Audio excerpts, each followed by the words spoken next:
venido hablando, tocando la serie de que esperamos que la obediencia sea nuestra verdadera adoración, que podamos mostrarle a Dios que lo amamos a través de nuestra obediencia, a través de seguir sus lineamientos, a través de entender su palabra y de sujetarnos a lo que Él nos ha dicho a través de su palabra. Pero aunque lo que Dios quiere es eso, que seamos obedientes a través de su palabra, que caminemos en obediencia por su palabra, también es cierto que obedecer no es algo innato con lo que nacemos, sino que el obedecer es algo que tenemos que aprender, es algo en lo que tenemos que ser formados. Porque por causa de la caída, por causa del pecado de Adán y Eva en el huerto del Edén, pues todos nacimos con una naturaleza pecaminosa, todos nacimos apartados de la gloria de Dios, apartados de la bendición de Dios, y entonces por naturaleza somos rebeldes. Entonces permítame, si de pronto a lo largo de la prédica voy a mencionar a Violeta, y coloco a Violeta porque es la bebé de la iglesia, entonces que todos la conocemos y todos la queremos y todo es muy lindo y le hacemos muchos mimos, pero quiero decirle que aunque nosotros la queremos y la vemos bien linda, yo me imagino que si habláramos con César y con María Paula, ya han tenido que reprenderla, ya han tenido que regañarla, ya han tenido que decirle no, porque no sabemos cómo, quién le enseñó, de dónde aprendió, pero ya es rebelde. Ya quiere hacer su voluntad, ya quiere subirse donde no debe, ya quiere hacer berrinche.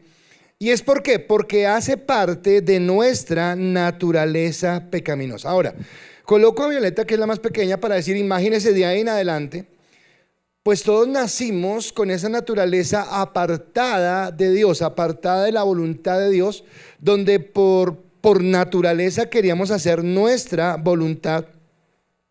Y en ese sentido, si somos rebeldes, pues la conclusión lógica es que nuestra rebeldía nos lleva a vivir apartados de Dios, separados de Dios. Quiere decir que la verdad, aunque muchos no la entiendan, y muchos otros pretendan negarla, la verdad es que nosotros estamos destituidos de la gloria de Dios y apartados de Dios. Estamos apartados de Dios.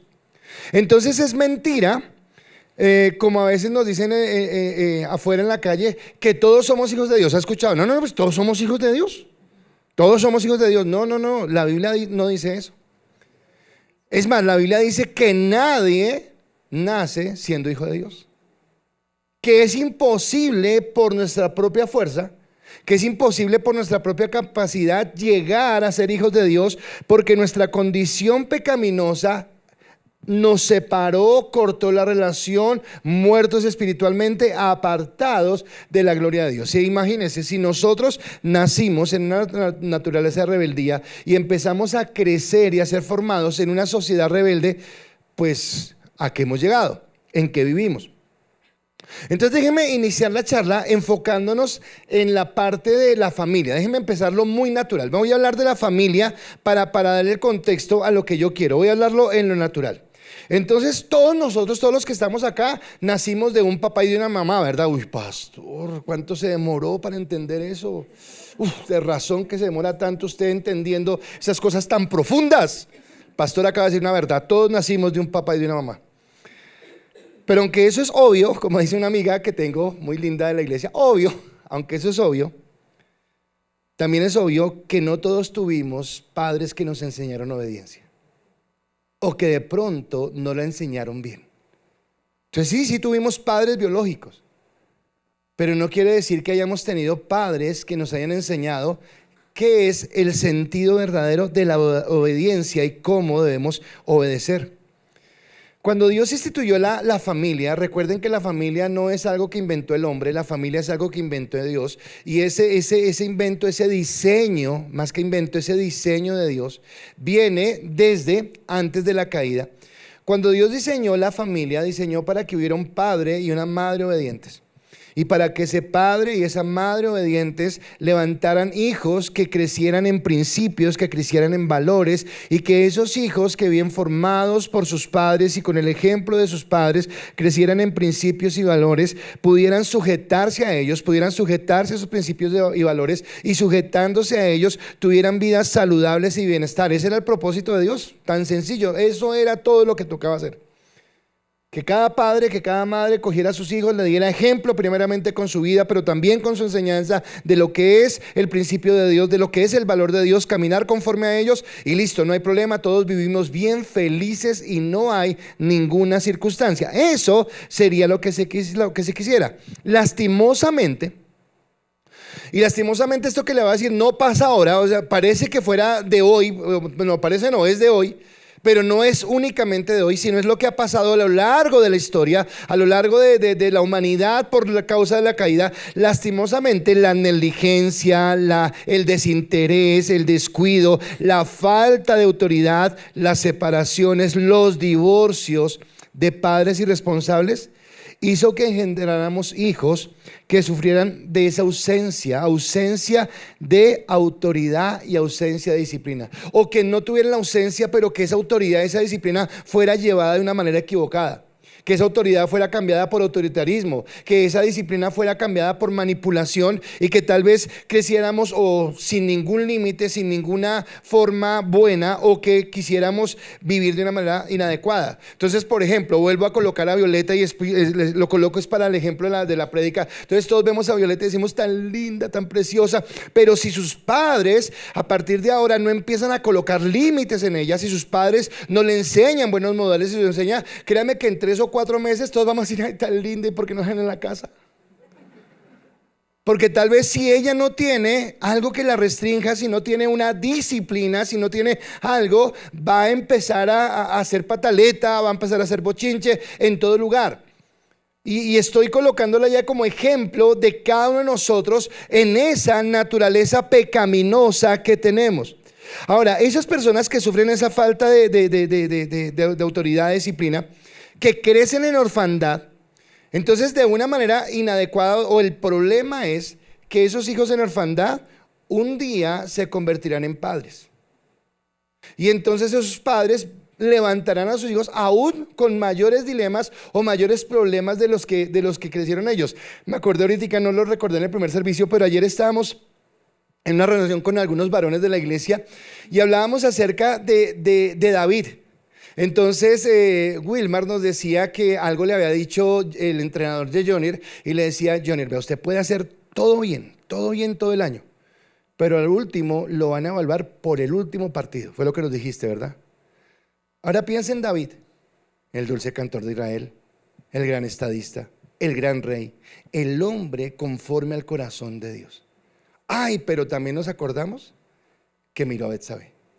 También nos acordamos que falló, que pecó, que falló a su moralidad.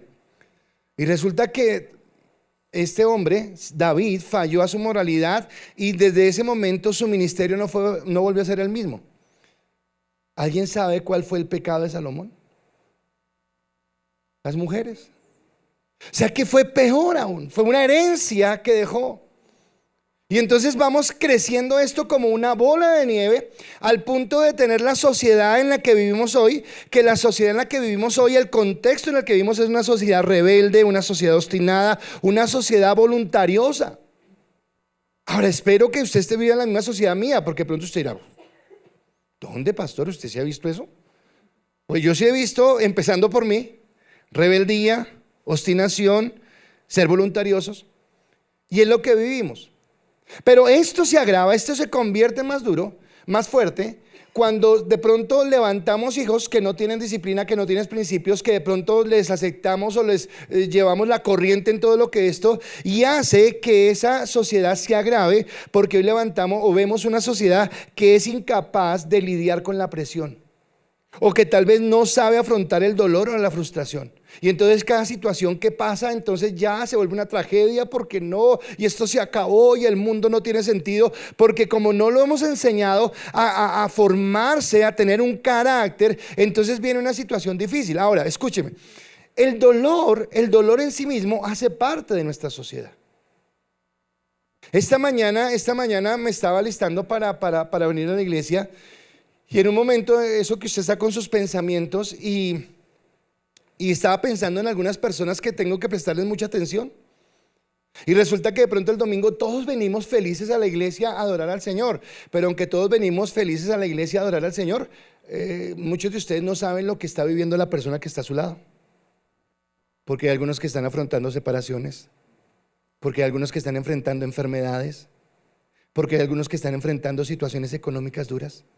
Entonces, claro, nosotros tenemos una buena cara y gracias a Dios tenemos el equilibrio en Dios de ponerle la buena cara a las cosas, pero realmente la vida no es que sea fácil y la vida no es que sea una alegría. Generalmente son las tristezas que tenemos. Generalmente son los dolores que tenemos y las angustias que tenemos, y tal vez nos aferramos a Dios porque es nuestra esperanza, porque es lo que tenemos. Pero tenemos circunstancias difíciles, y cuando nosotros no entendemos que como padres tenemos que levantar a nuestros hijos en disciplina, en valores, en principios, que la responsabilidad de un papá es enseñar a su hijo, pues vamos a levantar este tipo de sociedad. Ahora, permítame trasladar esto que he hablado en lo natural, permítame trasladarlo a lo espiritual. Permítame entenderlo desde la parte espiritual. Cuando yo lo llevo al plano espiritual, entonces, según lo que he dicho, nos habla que obviamente nuestra rebeldía hace que nosotros entendamos que no somos hijos de Dios por derecho. ¿A qué me refiero? No fui yo, y usted lo ha escuchado muchas veces, que un día dije, ok, Dios, te voy a dar la oportunidad, quiero caminar en tu voluntad, así que quiero hacerme tu hijo, acepto ser tu hijo. No, así no funcionó. No funcionó de esa manera. Así como usted tampoco escogió en qué familia nacer. Entonces de pronto algunos tienen una concepción, otros tienen otra, o siendo la misma persona a veces tiene un pensamiento y a veces tiene otro. Entonces hay días donde la gente dice, wow, qué familia en la que nací. Y hay días donde podemos decir, oh, qué familia en la que nací. Porque no es fácil. Pero aunque nos agrade o no nos agrade, esa fue la familia en que nacimos. Yo no escogí a mi papá, yo no escogí a mi mamá, fue lo que Dios permitió que sucediera. ¿De acuerdo? De esa misma manera, en ese mismo contexto, que quiero que me entienda, yo no fui el que escogí a Dios. Y para mí esto es muy grande, sino fue Dios el que me escogió a mí. Porque puede ser que yo le dé gracias a Dios por la familia en la que nací, o puede ser que yo le diga a Dios, ¿y por qué en esa familia? ¿Por qué no en otra diferente? Pero tal vez lo relevante no es eso, sino lo más importante es que aunque nosotros éramos rebeldes y nuestra rebeldía nos había apartado de Dios, nos tenía muertos en nuestros delitos y pecados, la verdad, la realidad de nuestro corazón es que Él nos eligió y nos apartó para caminar en su voluntad, y ahora somos hijos porque Él nos eligió. ¿Usted lo cree? Somos hijos porque Él nos eligió. Y esto le da el título a mi enseñanza de hoy. Y mi enseñanza se titula, ¿eres hijo de Dios legítimo o ilegítimo? Uy, no, pastor, pero espere, ya me puso pesado. Porque sé que el título de la prédica suena muy fuerte y aún puede sonar perturbador. Ahora, mi intención no es que ninguno de ustedes dude de que es hijo de Dios. No, ¿será? Y ahora salgo de acá dudando, ¿será que sí soy? No, mi intención no es que usted dude si es o no hijo de Dios. Mi intención sí es que seamos cuestionados, que seamos zarandeados y que nos cuestionemos cómo está nuestra obediencia a Dios. ¿Cómo estamos caminando en nuestra obediencia a Dios? Porque en realidad esa es la esencia de nuestra vida cristiana. Más allá de cualquier otra cosa, es la esencia. O sea, nosotros podemos decir que somos hijos de Dios porque venimos a la iglesia. Podemos decir que somos hijos de Dios porque leemos la Biblia. Podemos decir que somos hijos de Dios porque practicamos de las diferentes actividades que hay en la iglesia. O podemos decir que somos hijos de Dios porque servimos a Dios. Es más, algunos dirán, ¿cómo no voy a ser hijo de Dios? No ve que yo doy mis aportes económicos a la iglesia, y puede ser que usted piense de una manera equivocada eso. Pero yo quiero decirle que hay mucha gente que puede venir a la iglesia, y el hecho de que venga a la iglesia no necesariamente significa que sea hija de Dios. Y esto es serio. O hay mucha gente que puede participar en las actividades de la iglesia, y el participar de las actividades de la iglesia no necesariamente significa que sea hija de Dios. Hay muchas personas que pueden leer la Biblia, es más, la leen más de lo que usted y yo la leemos. Y el leer la Biblia no quiere decir que es hijo de Dios. Hay personas que pueden tener ministerio en la iglesia y no ser hijos, pero pastor, luego acá no hacen un filtro, no que es que uno hace nivel 1, nivel 2 y nivel 3 y va a encuentro y ahí sí sirve. Sí, pero eso es lo que nosotros hacemos, pero quien conoce el corazón es Dios. Así que no necesariamente que yo haga lo que los hombres me piden que haga, me hace a mi hijo de Dios. Es más, puedo aportar a la causa de Dios, pero no significa que yo sea realmente hijo de Dios. Porque lo que evalúa realmente el Señor no es cuántos capítulos de la Biblia lees diario, no es si vienes a la iglesia los domingos y los miércoles, no es si tú participas en actividades, no es si tú tienes un ministerio, no es si tú... o sea, pastor, eso no es importante. Sí, claro, eso es importante, pero estoy diciendo es que eso no es lo que determina si tú eres hijo de Dios. Lo que determina si realmente tú eres hijo de Dios es la obediencia que tú tengas frente a la palabra. Si tú eres obediente a la palabra, esa será la evaluación que determinará si realmente tú eres hijo, si realmente tú caminas en la voluntad de Dios, en la medida que tú te sujetes a la palabra de Dios. Lo que pasa es que en los grupos que yo lidero de parejas, este fin de semana nos separamos hombres y mujeres. Entonces ayer les dije algún comentario que hubo en el que estamos ayer, pero en el del viernes hicimos otra conclusión que me pareció espectacular y que la traje para esta enseñanza. Y concluíamos y la escribí de tal manera, la conclusión que sacamos era: la comunión con Dios nos lleva a servirle, pero no todo el que sirve tiene comunión con Dios. O sea, como que esperamos que si yo conozco a Dios realmente, el conocer a Dios me va a llevar a colocar en el corazón el deseo de servir a Dios. Pero eso no significa que todas las personas que sirvan a Dios es porque tienen comunión con Dios. Es muy diferente, es algo diferente. Ahora, para afianzar esta idea, para aterrizar esa idea y hacerla más fuerte, quiero recordarles lo que la palabra nos dice con respecto a la obediencia. ¿Qué nos dice la palabra con respecto a la obediencia? Dice en Hebreos capítulo 12, versículos 7 al 8: al soportar esta disciplina divina, recuerden que Dios los trata como a sus propios hijos. ¿Acaso alguien oyó hablar de un hijo que nunca fue disciplinado por su padre? Si Dios no los disciplina a ustedes como lo hace con sus hijos, quiere decir que ustedes no son verdaderamente sus hijos, sino que ¿son qué? ¿Son qué? Ilegítimos. Tremendo. Entonces vuelvo a colocar a Violeta en el ejemplo. Entonces César y María Paula se van con Violeta y van a un centro comercial y están allá, y la niña, qué sé yo, quiere hacer travesuras, quiere jalarle el mantel a la mesa de al lado, o quiere quitarle el juguete al niño que está al lado, o quiere hacer qué sé yo. Y sus hijos, que van a tener que, sus padres, que tienen que hacer: no, Violeta, haz esto, pórtate bien, y lo van a hacer, ¿listo? Pero puede ser que ellos vean a otro niño que sí le permitan hacer todo. Pregunto, ¿César y María Paula van a reprender a ese otro niño? ¿Por qué? ¿Sus papás? Allá ellos verán. ¿A quién educo yo? A mi hijo. ¿Qué está diciendo Hebreos? Que a los que son hijos los disciplina. Pero dice al final: si Dios no los disciplina a ustedes como lo hace con todos los hijos, quiere decir que ustedes no son verdaderamente sus hijos, sino que son... Uy, duro. O sea, es duro. Porque yo no elegí a Dios. Dios me eligió a mí. Estoy viendo acá a Cata y yo estoy seguro que Cata disciplina a Isabela porque es su hija. Pero a nadie más. Dios disciplina a los que son sus hijos. Ahora, el texto nos lleva inmediatamente a entender que mi comunión con Dios está directamente relacionado con la obediencia. O sea, mi comunión con Dios, si yo pretendo tener comunión con Dios, quiere decir que esa comunión con Dios me lleva a mí a la obediencia, y a la obediencia que tenga a su palabra, que yo realmente entienda la palabra y la ponga en práctica. No estoy diciendo, escúcheme, no estoy diciendo que no es que no nos equivoquemos, no estoy diciendo eso. Porque si un hijo necesita disciplina es porque se equivocó, es porque de pronto se desvía, es porque de pronto hace algo mal.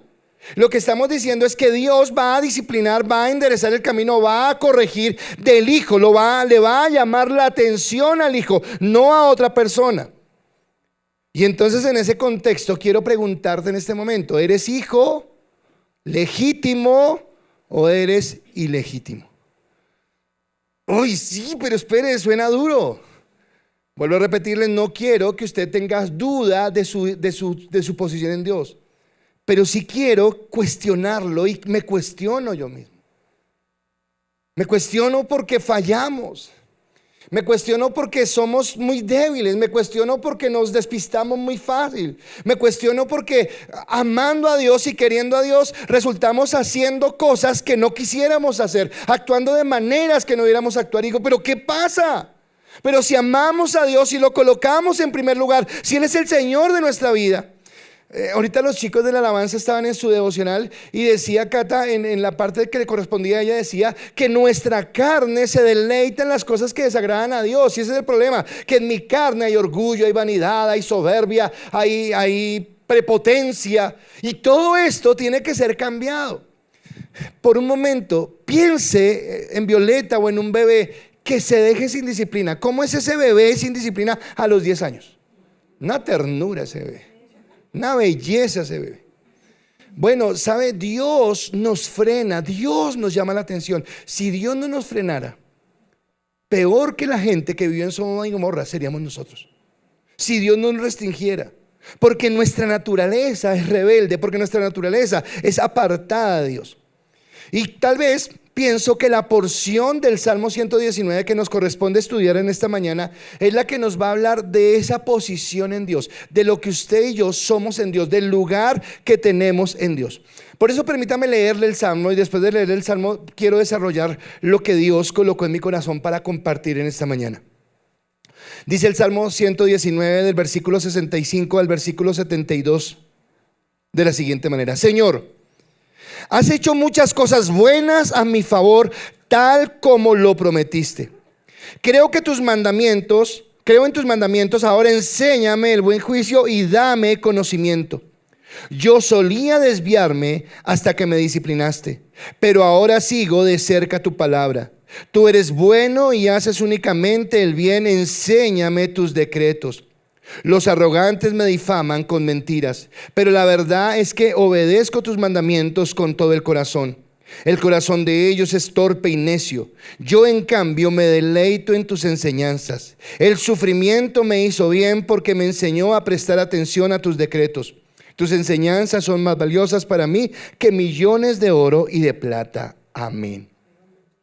Ahora, cuando usted lee este salmo, se lo leí muy rápido, se lo leí, y usted, ¿y dónde dice todo eso que usted dijo? Bueno, es lo que vamos a mirar acá, es lo que vamos a empezar a desarrollar, y por favor no se me pierda. Pero la idea central de este salmo, lo que dice en el contexto central, aunque en ningún lado usted va a encontrar la palabra gracias, aunque en ningún lado va a encontrar la palabra gratitud, yo lo entiendo como un salmo en donde el salmista le está diciendo a Dios, gracias, gracias, y si me permite ampliarlo, gracias por ser mi padre, gracias por haberme guardado, gracias por no haberme soltado. Entonces acá todos seguramente pasamos por esto, todos tuvimos padres, ¿verdad? Y entonces cuando éramos jóvenes, cuando éramos niños, cuando éramos adolescentes, en algún momento nos dijeron, no va a esa fiesta, no me gusta ese amigo, no le doy permiso, no me gusta que haga eso. Y usted, cuando recibió esa palabra de su papá y de su mamá, ¿usted qué dijo? Gracias, cómo me aman en esta casa. ¿Dijo usted eso? Uy, lloró, se jaló el pelo, se encerró en su cuarto, zapateó. ¿Pero por qué? No me dan libertad, todo el mundo tiene libertad y yo no tengo. Quiero preguntarle, ¿cuántos hoy agradecen haber tenido disciplina? ¿Cuántos dicen, oiga, qué bueno que no me soltaron y no me dieron rienda suelta a lo que yo quería? Ahora, usted de pronto fue un hijo muy obediente y usted jamás sufrió eso. Entonces ahora le pregunto, ¿por qué entonces usted no le suelta la rienda a sus hijos? ¿Por qué a sus hijos no le dice todo que sí? Porque usted sabe que hay que educar, que hay que formar, que si usted no enseña que obediencia Si usted no enseña sujeción, va a ser complicado. Así que el salmista está diciendo: gracias, Dios, porque me tomaste como hijo y porque me enseñaste. Y lo que está haciendo es mostrándolo en dos sentidos. Está dándole gracias primero por su bondad, porque Dios ha sido bueno. Así que él reconoce las cosas buenas que Dios ha hecho. Y siempre digo esto, a mí me da risa empezando por mí. Pero cuando yo tengo una situación difícil, cuando algo malo me pasa, yo: Señor, ¿pero por qué me pasas esto a mí? Soy tu siervo tan amado. ¿Por qué a mí? Oiga, pero cuando, qué sé yo, me pasa algo bueno, me invitan a comer, un buen paseo, yo nunca digo: Señor, ¿y por qué? No, ahí sí no me preocupa. Porque a mí todo lo que quieras, Dios. Si es que criticamos cuando nos pasa algo malo, no nos sentimos mal cuando nos pasa algo bueno. Nos sentimos mal es cuando nos pasa algo malo, cuando algo malo sucede en nuestra vida. Entonces acá el salmista está diciendo: Dios, gracias porque tú has sido bueno con nosotros, no solamente en las bendiciones porque nos has provisto. El versículo 68, empiezo a desglosar el salmo, dice: tú eres bueno y haces únicamente el bien. Imagínense, el Padre que usted y yo tenemos, ese Padre que nos ha llamado, que nos ha aceptado, que nos ha engendrado como hijos, es un Padre bueno que únicamente hace ¿qué? El bien. Y eso me habla del carácter de ese Dios al que yo amo. Ese carácter de Dios que me ama, es un carácter fiel, es un carácter compasivo, es un carácter justo, es un carácter misericordioso. Ese es el Padre que tengo. Ese es el Padre al que sirvo. Ese es el Padre en el que estoy. Gloria a Dios por él. Pero resulta que ese Padre no solamente me da cosas buenas, sino que ese Padre también permite las cosas que doblegan y moldean mi carácter. Ese mismo Padre también me disciplina a través de las circunstancias. Mírenme acá un segundo. ¿Cuándo fue la última vez que usted pasó por un momento de dolor, se machucó un dedo y dijo: gracias, Dios, porque el dolor me hace bien? ¿Nunca lo han hecho? Hay que aprender a orar. Porque el salmista dice en el versículo 71, por favor léalo conmigo a la 1, a las 2 y a las 3. Léalo, ¿no apareció? 1, 2, 3. Perdón, ¿qué? El sufrimiento me hizo bien, porque me enseñó a prestar atención a tus decretos. El sufrimiento me hizo bien. Porque Dios al hijo que ama disciplina. Porque si Dios no nos amara, nos soltaría nuestras riendas. Nos dejaría como animalitos, hacer lo que quisiéramos. Pero Él nos ama y por el amor que nos tiene, nos disciplina, nos forma, nos enseña. Ahora, es cierto que somos hijos por fe. ¿Qué es lo que le digo? O sea, usted no dude de que es hijo. O sea, usted no dude que Dios pagó un precio por usted en la cruz del Calvario, que lo apartó, que lo eligió desde antes de la fundación del mundo. Yo no quiero que usted dude en eso.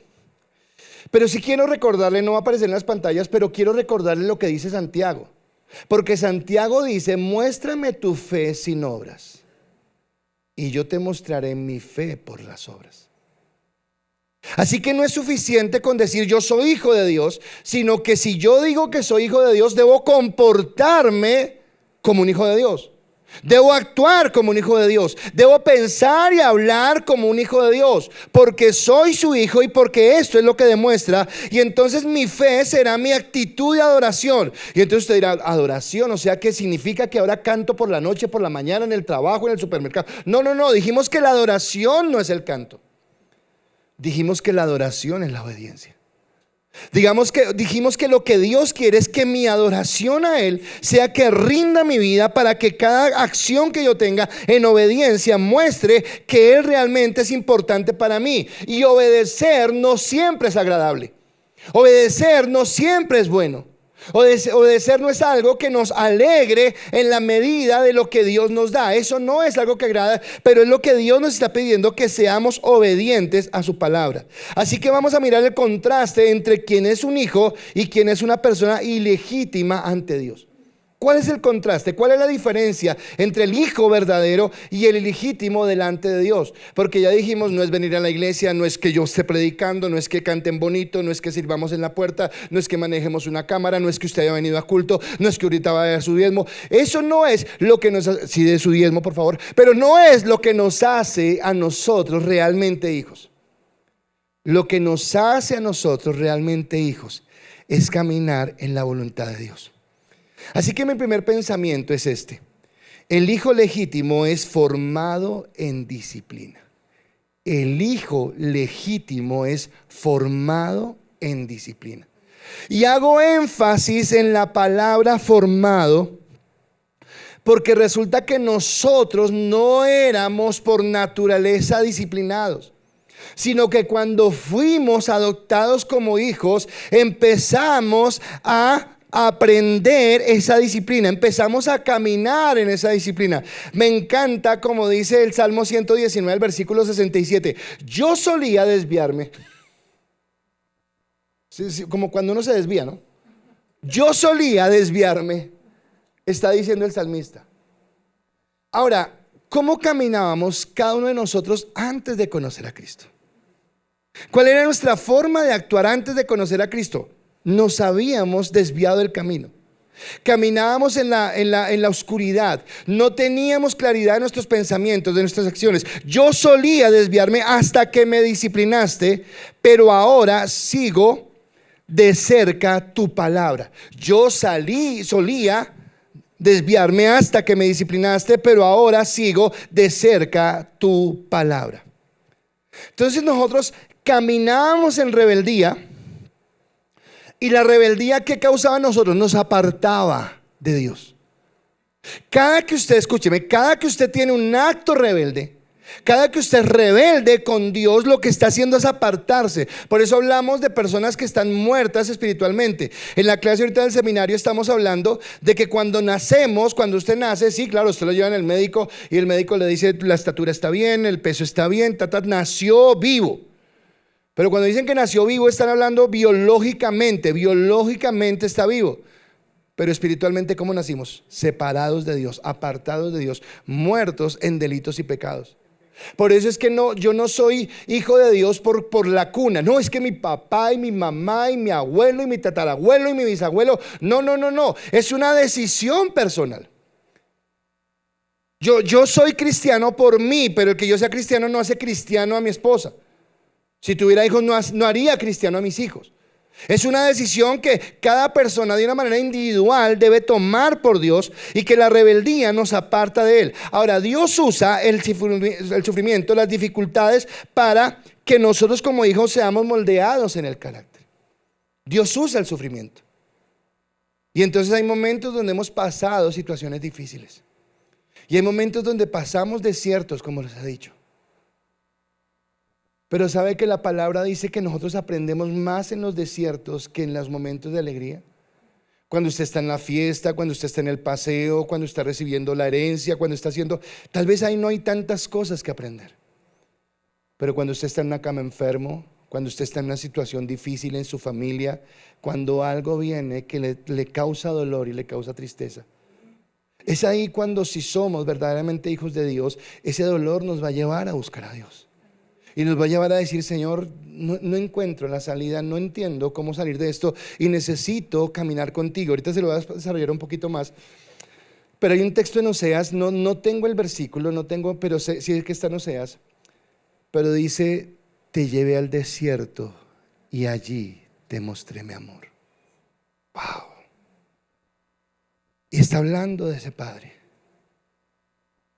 que cuando se pierde todo el mundo, cuando se pierden los poderes, cuando se pierde la autoridad, cuando se pierde el matrimonio, cuando se pierde la economía, cuando se pierde la salud, es donde Dios nos demuestra que realmente lo que tenemos es a Él. Y que Él es el que nos sustenta, que Él es el que nos bendice, y que tal vez utiliza esa dificultad, utiliza esa adversidad para edificar nuestro carácter. Vuelvo al caso de un bebé, coloqué a Violeta, pero vuelvo al caso de un bebé. Entonces su bebé está en la casa y está, usted qué sé yo, tiene un armario, tiene un mueble, tiene algo, y el bebé está que se sube al mueble y usted le dice, no bebé que se cae acá. Y usted sigue charlando, haciendo lo que tiene, y el bebé otra vez le dice, no bebé que se cae, venga acá, siéntese. Y que no bebé que se cae, y al último usted cáigase. Y el bebé se sube, se cae y se da su porrazo y le dice, ¿aprendió? El papá no lo empujó, ni quería que lo hiciera. Pero en algún momento dijo, ok, hágalo y aprenda que le va a doler. Porque lo que quería evitarle era el golpe, lo que quería evitarle era el totazo, lo que quería evitar era que su corazón sufriera. Pero si usted sigue, hágalo. Y como padre voy a utilizar esa situación, voy a utilizar ese dolor para enseñarle. Yo sé, estoy seguro, que todos acá hemos aprendido del dolor. Que todos acá en algún momento pasamos situaciones que nos llevaron a sentir tristeza, una profunda decepción, una profunda herida en el corazón. Pero tal vez ese dolor intenso que tuvimos en ese momento cuando nos apegamos a Dios, cuando nos acercamos a Dios, cuando le dijimos, Señor, es lo único que tengo, ese dolor nos enseñó a salir adelante. En Hebreos capítulo 12, versículos 5 al 6 dice la palabra, ¿acaso olvidarán las palabras de aliento con las que Dios les habló a ustedes como a hijos? Él dijo, hijo mío, no tomes a la ligera la disciplina del Señor y no te des por vencido cuando te corrige. Porque el Señor disciplina a los que ama y castiga a todo el que recibe como hijo. Escúcheme, el Señor disciplina a aquellos que son sus hijos, corrige a todos aquellos que toma como hijos. ¿Recuerdan César y María Paula con su hija y el niño de al lado que está molestando? César y María Paula no se meten por una sencilla razón, no es su hijo. Ellos responden por su hija, quieren que su hija esté bien. Dios responde por sus hijos. Dios responde por usted. Y a veces cuando le permite un dolor, cuando le permite una adversidad, cuando permite que usted pase situaciones, te dice, mira, yo quería evitarte esto, pero quiero que aprendas que eso es lo que te quería evitar, que yo te llevo por el camino de la bendición, que yo quiero levantarte. Pero tal vez tú prolongas el dolor cuando eres obstinado y quieres hacer tu voluntad por encima de la mía, cuando quieres hacer tu voluntad por encima de lo que yo tengo. Dios tiene una voluntad buena para nosotros, dice Romanos 12:2 en la última parte, que esa voluntad es buena, agradable y perfecta. Pero yo quiero ir en contra de esa voluntad. Y Dios no quiere y me advierte una y otra vez, no lo hagas, no lo hagas. Pero tal vez si yo insisto y si yo vuelvo y lo hago, me voy a golpear, pero Dios va a utilizar eso para levantarme. Así que el sufrimiento, escúcheme esto porque me parece bien importante. El sufrimiento es doloroso, eso yo lo sé. Tendríamos que ser masoquistas para decir, ay, sí, yo quiero sufrir. No, el sufrimiento es doloroso. Pero aunque el sufrimiento es doloroso, el sufrimiento no siempre es negativo. ¿Me escuchó bien, verdad?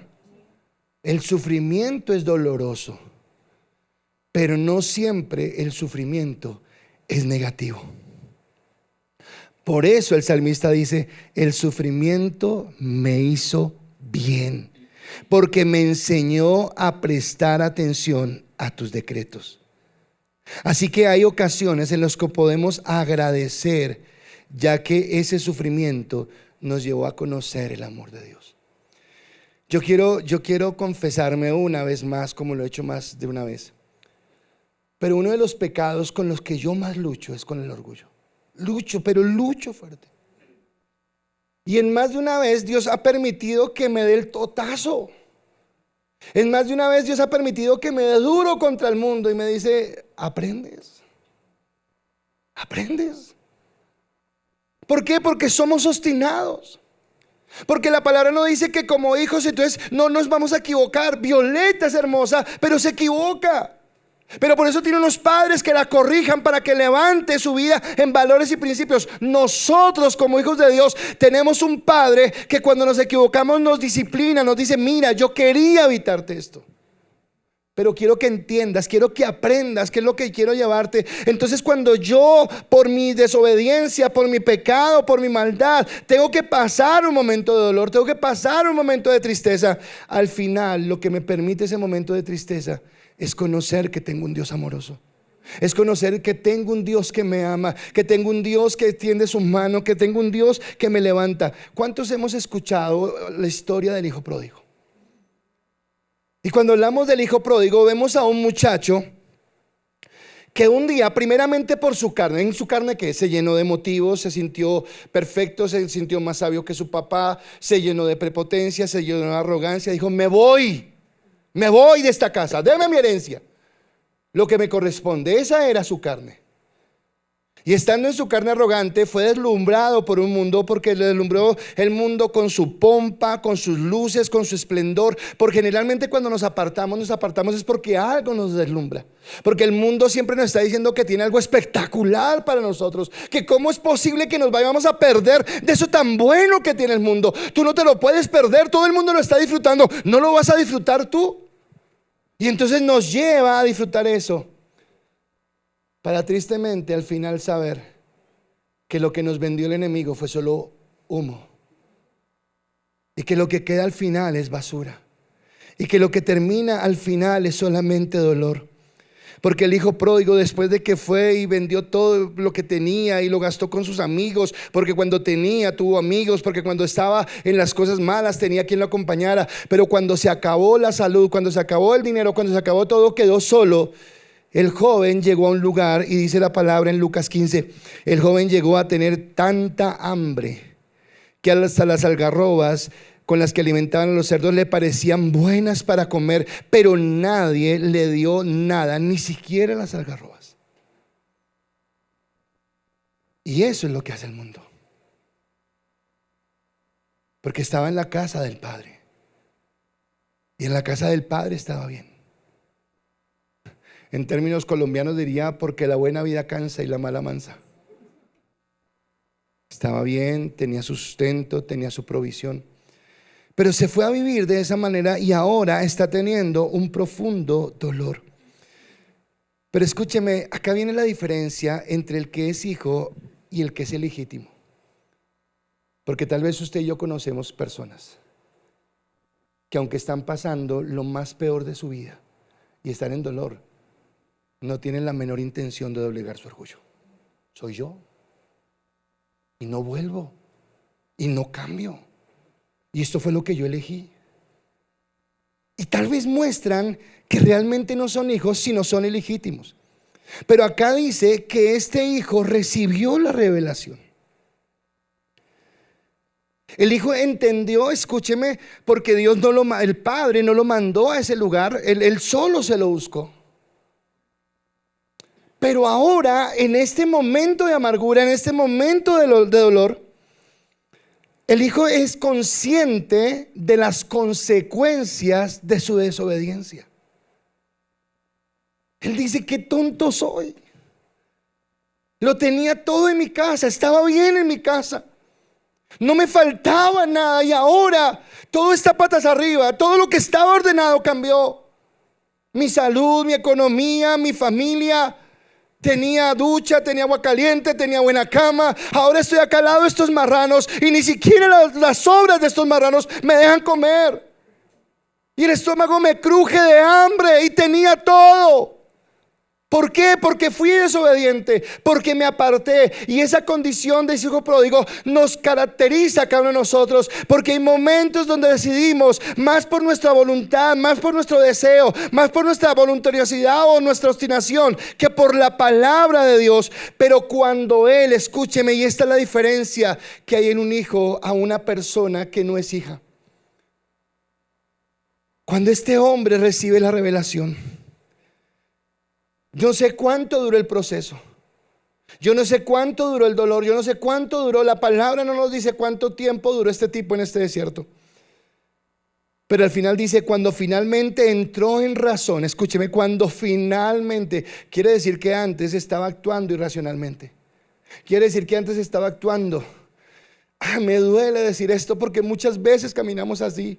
Muchas veces sabemos que lo que estamos haciendo está mal y somos irracionales, porque puede más mi orgullo, porque puede más mi obstinación que lo que Dios quiere. Pero acá dice: finalmente entendió, finalmente entró en razón, y se dijo a sí mismo: en casa hasta los jornaleros tienen comida de sobra.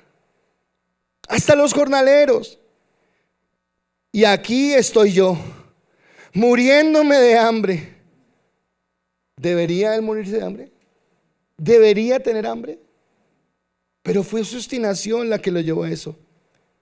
Pero dice, volveré a casa. ¿A casa de quién? Volveré a casa de mi padre y le diré: Padre, he pecado contra el cielo y contra ti. Ya no soy digno de que me llames tu hijo. Te ruego que me contrates como uno de tus jornaleros. Él viene con su corazón arrepentido. Él sabe que lo que hizo estuvo mal. Él sabe que lo que hizo lo apartó de su gloria. Él sabe que lo que está viviendo ahora son las consecuencias de su pecado. Y aunque trata de disfrazarlas, no puede, porque él sabe que son producto de su pecado. Y entonces un verdadero hijo entra en arrepentimiento. ¿Y sabe qué es el arrepentimiento? Primero, reconocer. Ay, qué cosa dura reconocer. Me equivoqué.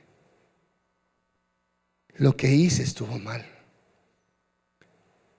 Lo que hice no agradó a Dios. Confesó su pecado.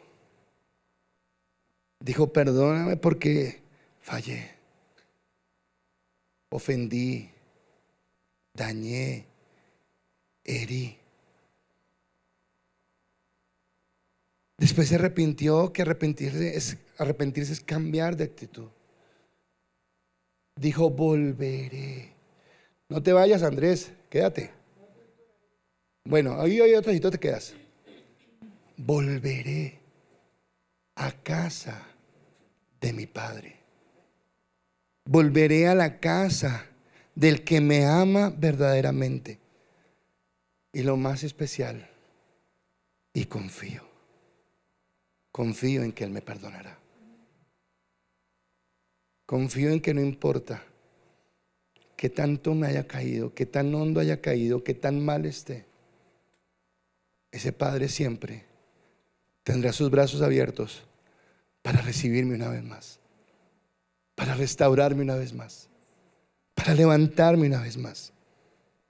Así que acá veo la misericordia de Dios, que aunque nosotros fallemos, Él usa. No es que Él nos mande. Cuando la bebé se quiere subir al cajón y le dicen que no 1 y 2 y 3 veces, y al final le dicen: bueno, entonces súbase y cáigase y péguese, para después sobarla, le están diciendo: queríamos evitarte esto, pero ahora está en las manos de Dios para restaurar. Y no es fácil, porque ahora está el dolor que no había antes, porque tal vez ahora está la vergüenza que no había antes, porque aún puede aflorar el orgullo que no había antes. Pero acá es donde Dios nos disciplina y nos lleva a doblegarnos, porque el sufrimiento doblega nuestro orgullo, porque el sufrimiento doblega nuestra forma. Ahora hablemos del ilegítimo. Y el ilegítimo jamás aprende. Escúcheme que esto es duro. Por eso le hice al principio el entender que esto solamente lo entiende el hijo, porque hay cosas que solamente se pueden entender espiritualmente y que para el mundo son locura. Así que aquel que es aparente y fraudulento nunca entenderá, y es más, querrá colocar la culpa en otros. Y generalmente, ¿saben quién los pone? Ponen la culpa en los que son hijos de Dios y que caminan conforme a su voluntad. Porque entonces, no sé si usted alguna vez se ha sentido: claro, como usted sí es santo, como usted sí no tiene problemas, claro, como usted a Dios lo ama y a mí no me ama su Dios. Pero el problema no es con nosotros. El problema es que ha tomado malas decisiones. El problema es que ha actuado en contra de la voluntad de Dios. El problema es que ha sido obstinado y ahora está viviendo las consecuencias pero quiere evadir su culpa colocando la culpa en otros. El versículo 69 dice: los arrogantes me difaman con mentiras. Los arrogantes son aquellos que son ilegítimos. Los arrogantes son aquellos que, aunque están sufriendo, no, pues no sufro. Yo acá resisto. Yo acá estoy. No, hay necesidad de reconocer. Yo he visto esto en muchas, no voy a colocar una relación específica. Déjeme hablar de relaciones interpersonales: esposo y esposa, padre e hijo, amigo con amigo, lo que sea. Pero sabe que buenas relaciones entre hermanos, Buenas relaciones entre esposos se echan a perder porque es más fuerte el orgullo que el amor que le tengo a la persona. Y eso me parece muy triste. Que sea más fuerte mi orgullo que el amor. ¿Usted se imagina donde Dios se ponga digno con nosotros? ¿Usted se imagina qué pasaría si Dios fuera digno? Ay, no, no te perdono. Wow, o sea, gracias a Dios, Dios no es nosotros. Gracias que Él no es nosotros. Pero el que es ilegítimo hará prevalecer el orgullo por encima de lo que Dios quiere. ¿Y por qué razón? Y esto me duele. Me duele por un lado, no digo que me alegra, me consuela por otro, porque no quiero utilizar la palabra alegría. Digamos que me consuela el saber que soy hijo. Pastor, ¿y por qué no le alegra saber que soy hijo? Sí, sí me alegra, pero no quiero utilizar acá la palabra me alegra, sino quiero utilizar la palabra me consuela. Porque me duele de las personas que no lo pueden entender. Porque me duele de las personas que endurecen su corazón y con su corazón endurecido jamás van a entender la palabra. Jamás van a entender el propósito, jamás van a entender lo que Dios quiere. Por eso el versículo 70 dice: el corazón de ellos es torpe y necio. Escúcheme, el corazón de un ilegítimo es torpe y necio. Vuelvo y le repito, la palabra no está haciendo una discriminación, una diferenciación, entre el hijo que es obediente y el hijo que es desobediente, diciendo que el hijo que es obediente jamás se equivoca y que el que es desobediente siempre se equivoca. No, lo que está diciendo es que todos nos equivocamos. Empezando porque les habla, todos nos equivocamos, todos pecamos, todos cometemos errores. Pero solamente el hijo es capaz de acercarse al Padre con un corazón arrepentido y decirle: perdóname porque lo que hice estuvo mal. Volvamos a empezar de nuevo. Esta mañana estaba escuchando, usted dirá, ¿qué hace tanto el pastor por las mañanas que piensa por la gente de la iglesia y encima escucha prédicas y encima se arregla? Pero Dios da tiempo para todo. Y estaba escuchando una prédica. Y en la prédica el pastor Núñez tocaba un texto de Jeremías que me encanta acá. Porque él tocaba el texto de Jeremías que dice: porque nuevas son cada mañana tus misericordias. ¿Y sabe por qué es bueno ese versículo? Porque es que todos los días pecamos. Y gracias a Dios que todas las mañanas son nuevas sus misericordias. Porque todos los días necesito ser restaurado, necesito estar en Él. Pero la persona que es orgullosa, es apartada, no puede convertirse, porque es una persona de corazón duro y es obstinada. Solamente el Espíritu Santo puede doblegar nuestro corazón. Solamente el Espíritu Santo puede venir y hablar a lo profundo. ¿Recuerdan el hijo pródigo? El hijo pródigo, con un corazón arrepentido, fue y restauró su relación con Dios, y el anillo y los zapatos y el vestido. Había otro hermano, y este hermano sentía que era mejor. Es más, yo creo que este hermano, cuando se enteró que venía, él estaba esperando que su papá, no sé qué le dijera, qué le hiciera, lo pusiera lo peor. Y cuando este ve que su padre tiene compasión, se enoja. Dice: ¿cómo es posible que hagas eso? ¿Cómo es posible? Yo que sí estoy acá, yo que soy juicioso, yo que sí soy fiel. Bueno, ¿y qué te mueve a ser fiel? ¿Qué te lleva a ser juicioso? ¿El pensar que por tus obras puedes ganar algo? ¿El pensar que eres mejor que los demás porque ahora sirves en una iglesia, o porque vienes los domingos, o porque haces esto o aquello?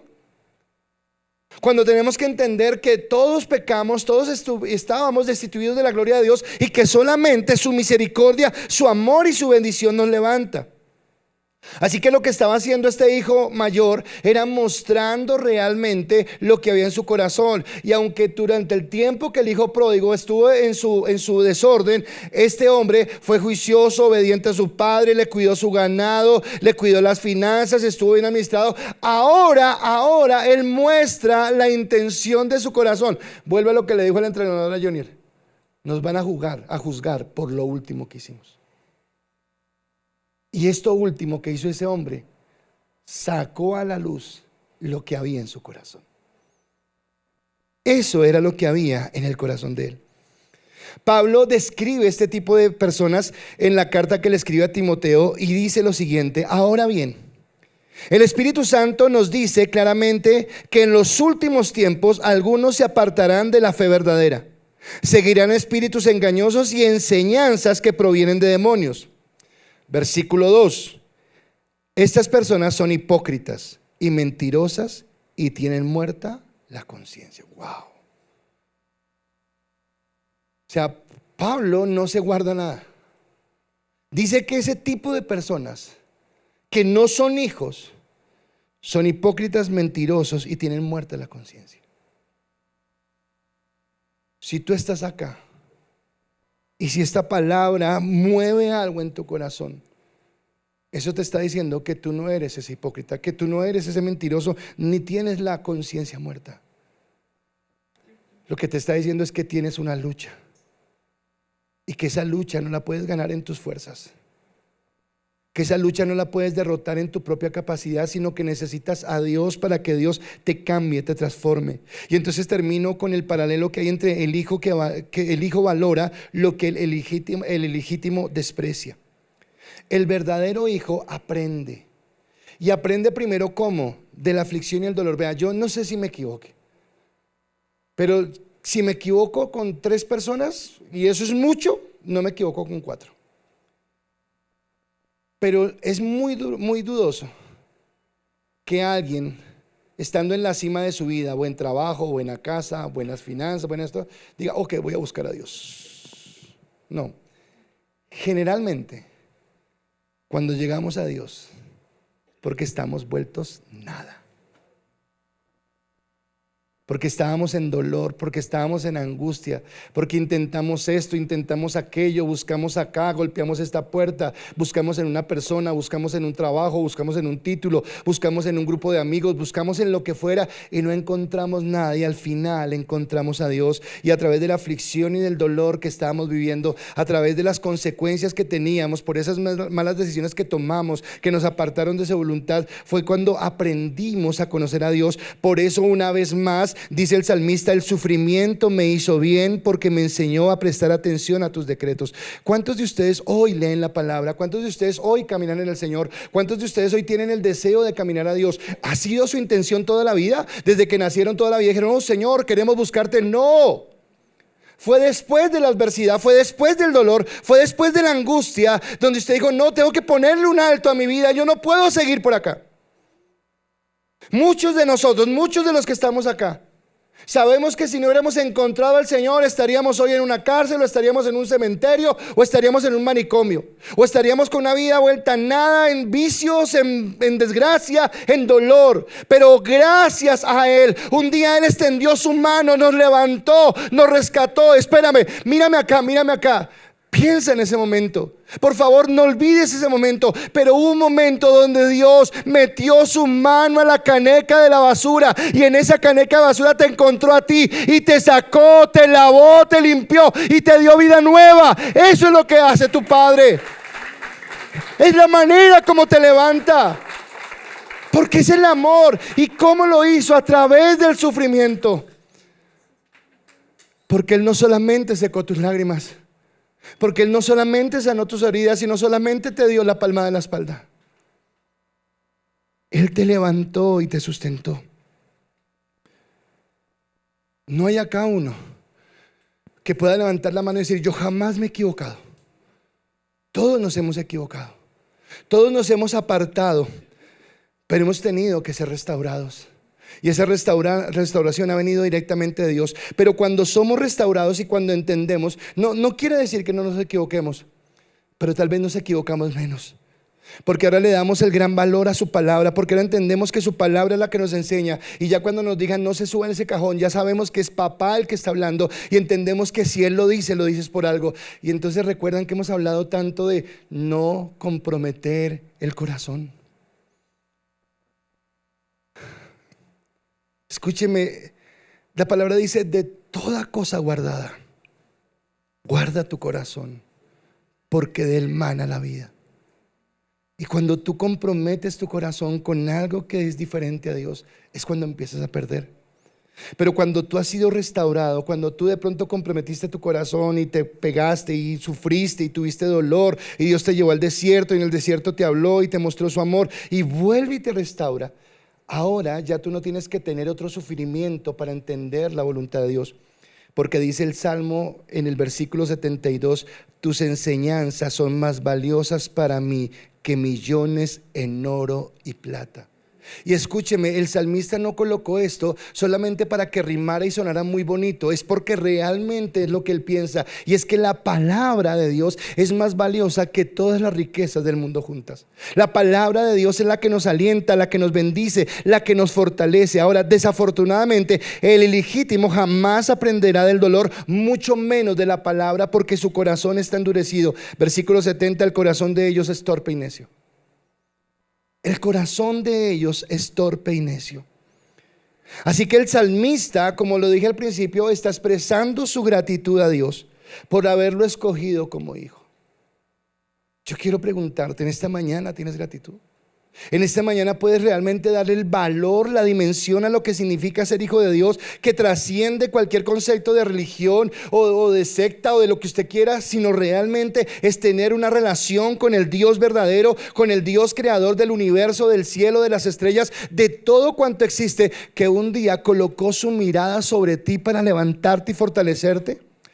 Por eso él da gratitud, y en el Salmo 65, en el versículo 65 y 66, los dos primeros, entra con esa gratitud. Dice: Señor, has hecho muchas cosas buenas a mi favor, tal como lo prometiste. Creo en tus mandamientos. Ahora enséñame el buen juicio y dame conocimiento. Ahora este verdadero hijo le dice: Dios, quiero caminar conforme a tu palabra. No me quiero desviar a la derecha, no me quiero desviar a la izquierda. Quiero caminar conforme a lo que tú quieres. Hay una gratitud en mi corazón porque reconozco que todo lo que has hecho para mi vida es bueno. Las cosas agradables, las cosas que me han gustado, tus bendiciones, tu prosperidad, tu salvación, el haberme aceptado como hijo, pero también las desagradables me han ayudado, porque en los momentos de dolor, en los momentos de aflicción, cuando me equivoqué, me caí, me golpeé, tú estuviste ahí para levantarme, para restaurarme, para bendecirme y para decirme: aquí estoy, hijo, sigo contigo. Mi amor no ha cambiado por ti. Mi amor sigue estando intacto, porque como el primer día cuando te elegí, antes de que nacieras, desde la fundación del mundo, ese amor sigue vigente. Y estoy contigo para levantarte, porque eres mi hijo y porque Dios nos ha amado, porque su promesa se cumple en nosotros. ¿Cuánto duró el tiempo del hijo pródigo? No lo sé. Y si tal vez acá algún hijo pródigo me está escuchando, tampoco sé cuánto dura tu proceso. Tal vez eres tú el que lo decide. Tal vez tú eres el que sigue queriendo golpearse una y otra vez, hasta que al fin sea Dios. Porque si eres hijo, jamás te podrás ir de Él, porque Él nunca nos abandonará, porque las promesas de Él se cumplen. Y por lo que un día fue colocado en tu corazón, no fue colocado por el hombre, fue colocado por el que te ama, por el que pensó en ti cuando estaba en la cruz del Calvario. Y a pesar de saber lo que ibas a hacer, cómo ibas a vivir, su amor sigue intacto. Su amor sigue ahí y no cambia. Y que nos dé discernimiento para entender qué tan grande es su amor y para responder de la misma manera por la unción del Espíritu Santo a ese amor. Porque ahora convertiremos la obediencia no en una obligación, sino convertiremos la obediencia en un deleite. Quiero preguntarte, ¿has aprendido de las aflicciones? ¿O sigues siendo terco y testarudo y orgulloso y quieres seguir por el mismo camino? ¿La obediencia es tu deleite? ¿Realmente la obediencia es tu deleite? Y si hoy dices que eres hijo de Dios, eres legítimo o ilegítimo. Pero esa respuesta no la das tú, porque tú no fuiste el que lo escogió, porque Él fue el que te escogió. Así que ese fuego o esa incomodidad o eso que quiera que sea que estás sintiendo en tu corazón, solo viene de Él, porque es su palabra la que nos hace entender que somos hijos de Dios, y si hijos, herederos de su gloria y de su bendición.